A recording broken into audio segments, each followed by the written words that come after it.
Welcome everyone to our practice vlog on the Hungarian Rhapsody number 2 by Liszt. We're the DimitrovBoelee piano duo. My name is Dimitri Dimitrov. And my name is DimitrovBoelee. Enjoy this video.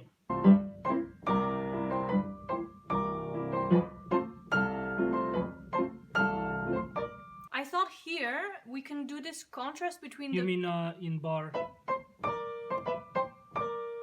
Yes, just when I was practicing, I actually noticed that there was written mezzo forte pianissimo, and then again mezzo forte pianissimo.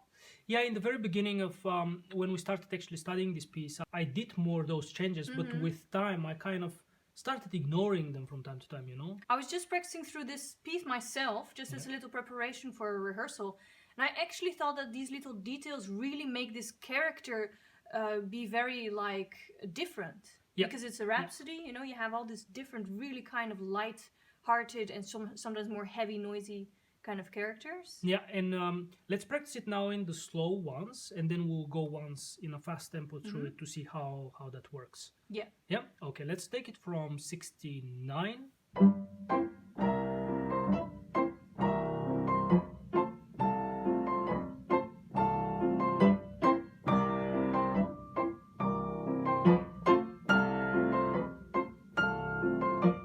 Yeah, I like it. It works very well when we make a little bit of a difference. It's just we have to watch out that we don't do it too much, because this mezzo forte we see is still in the character of the scherzando of the piano, so we shouldn't do it too heavy. The heavier part comes in the beginning of this page when we get suddenly in 61 the first. And then from 69 we get the scherzando, so we have to watch out. That's why probably I started ignoring it after some time. Because of the scherzando I was influenced to kind of play it light, but I started ignoring the little bit mezzo forte. But you're right, I think it could work very nicely. Just we have to not make it really as heavy as the first part. So let's do it from that heavy part, from 61, so that we can keep this balance. I also honestly, but we'll just have to practice that, don't know how fast we can switch. Maybe that's why we also did the skipping, because it's a very fast tempo. It's possible to switch. We just have to practice it a few times, and we'll discover exactly how to do it. Let's finish the slow. Let's do it once slowly to finish it, and then we'll do it in fast and try and see what happens. Okay.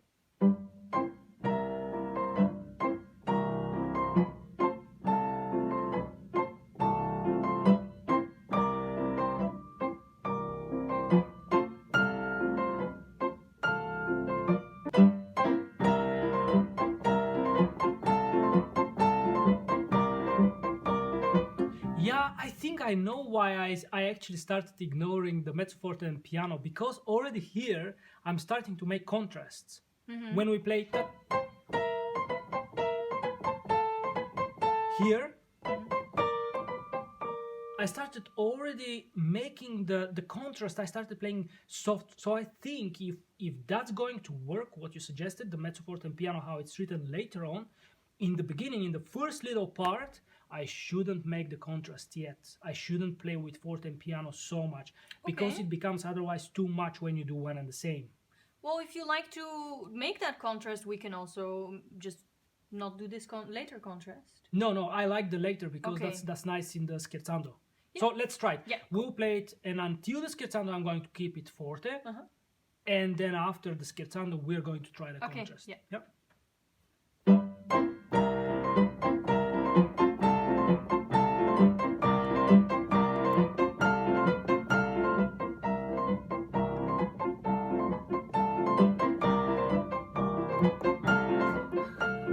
I find it difficult to switch so fast. Yeah, well, then let's do it once more from 69. Yeah.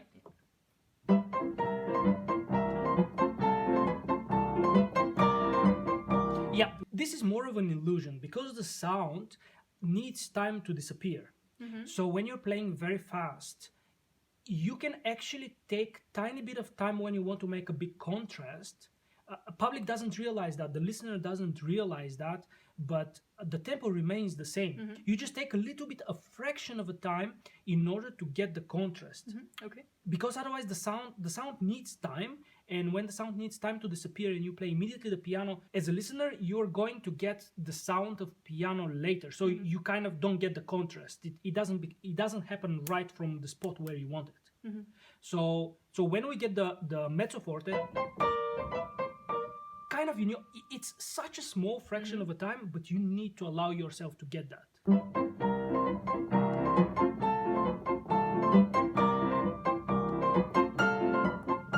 Yeah, it's so tiny, but it works. Okay, so let's practice it a few more times, but I also feel that I need my own time to practice it in order to make it really good. By yourself? Yeah.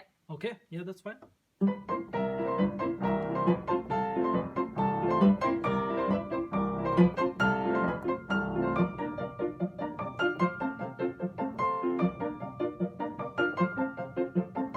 You see that with older pieces, you sometimes forget even what's written in the music, and for whatever reason, you stop doing things. For example, for me personally, I realize after practicing this now together with Dimitar, that this contrast between mezzo forte and pianissimo, which makes it such an interesting and character and such a variation, I stopped doing it because of the fast tempo. It's very difficult for me to react that fast, to make such a contrast. But I'll take Dimitar's suggestion now as to taking a tiny fraction of time, and I'll take it for myself to practice it before a rehearsal, just privately by myself. And I think that is going to work really well. Now there's something else in the previous page that actually works pretty easily in slow and very easily when I practice by myself. But what I find very difficult when we're playing together, and that's that we have to make an accelerando. So of course, when you're practicing slow, an accelerando doesn't really work. You're not really doing that. But when you're practicing in fast, and especially on stage, you have the tendency to make a really fast accelerando. And if Dimitar goes only a fraction faster than me, we're already losing each other.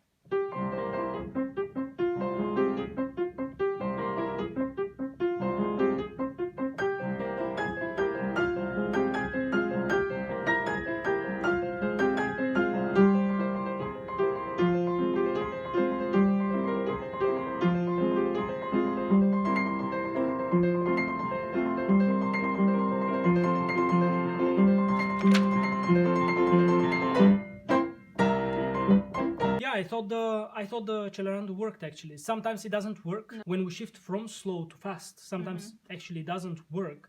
But now it worked well. I think let's repeat it one more time just to ensure that everything goes well, and then we can move to another section of the piece. Yeah.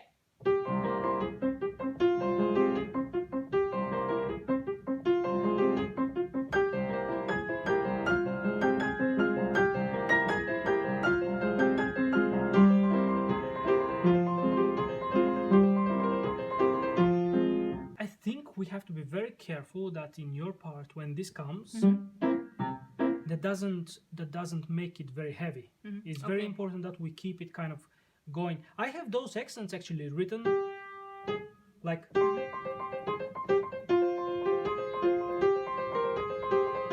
So I have to watch out from one side at my right hand. Sometimes I play my right hand too heavy, so that has to be worked on a lot, that the right hand remains really smooth and fluent throughout the whole accelerando, but also your part, because it's kind of a square. Yeah. It should not sound square. It should support this accelerando and movement of the right hand. Yeah. Okay. So shall we try that you don't sound, because you have before that, what do you have before the? Yeah, I have just a. Yeah, and then continue in that kind of smooth way, in that kind of moving way, because you have actually quite movement before, and suddenly pom pom yeah, I pom get it. pom pom. Yeah. So you don't want to transfer really into that kind of character. Okay, yeah. Let's take it once more from that section. Yeah.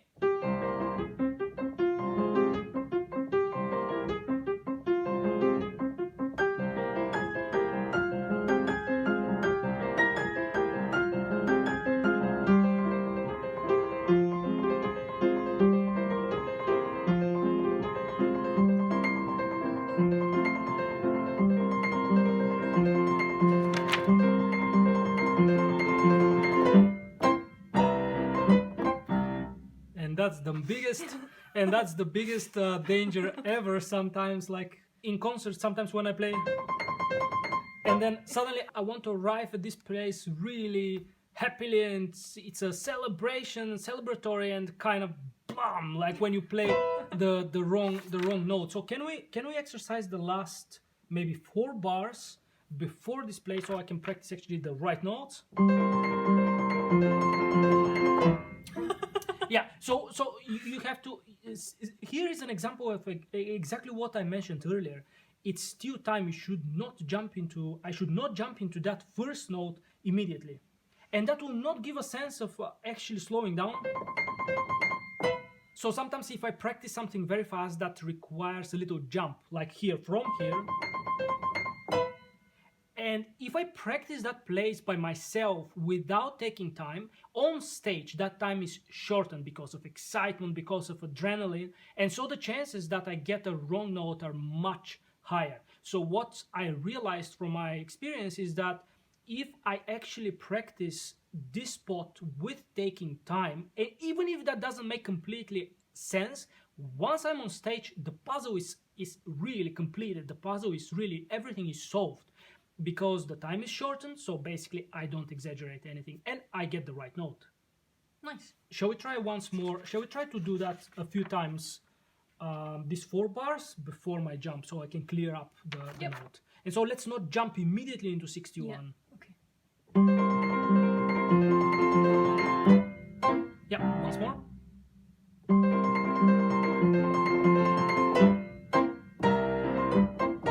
So maybe now you're curious about hearing the whole passage. Yeah, let's see what happens.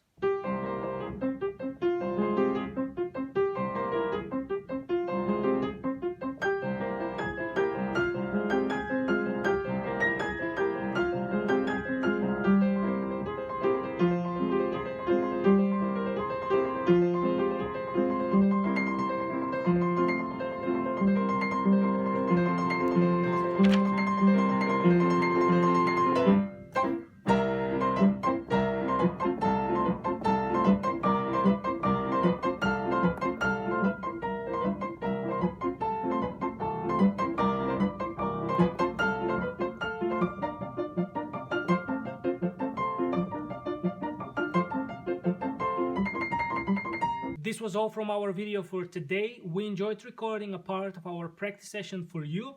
And if you enjoyed the video, give us a thumbs up and actually subscribe to our channel if you want to follow us for more videos. Don't forget to check out our courses on Skillshare and Udemy. The links to these courses are in the description box below. For us, recording this video is a pleasure. Thanks for watching and we'll see you next time.